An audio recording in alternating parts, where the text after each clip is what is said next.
Okay, so Road to Juarez. So it's multicultural. It's multi, location. How hard was that? Multicultural was not hard because we're all artists and we're all doing collaborating. So that wasn't hard.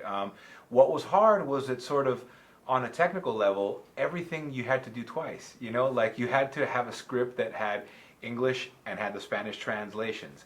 You try to get as many people that are bilingual as possible, and from a very technical level, it was tough because you had to do subtitles in both languages, and but what I tried to do was make the script as universal as possible to where it didn't matter where these kids were. You were in CSI Cyber, Yeah. are filming that right now. How was the transition from going to like this kind of film?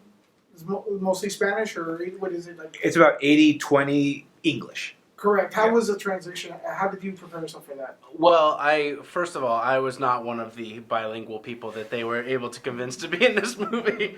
When I saw a cut of it a few years ago, or a year ago or so, and I was just thankful to finally figure out what everyone was saying. So I used the subtitles, much to my advantage. I was like, oh my god, this is what this movie's about. In terms of going from this to CSI, I mean, there's such different animals, and it's such a cool thing to be able to work in both. CSI is such an amazing franchise that's been around for, I think they're going on their 16th or 17th year. So it's such a big production and well-oiled machine, and they really know what they're doing.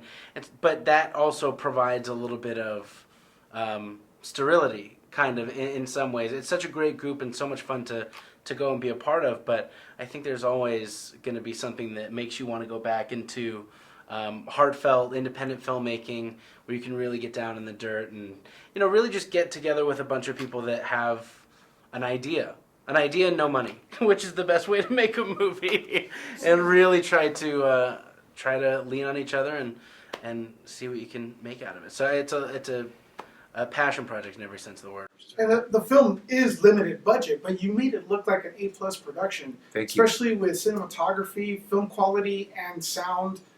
Could you give future directors a little bit of advice, or tell us how do you come about doing that? Okay. Well, first of all, thank you for the compliment. That was always the sort of mission, was to make something that looked high budget and high concept on a modest budget.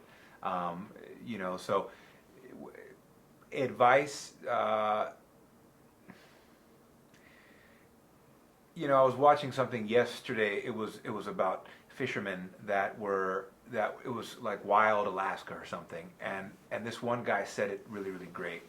This is a lifestyle. He says, if you don't love it, don't do it, because there's too much stuff that you're not going to get paid for.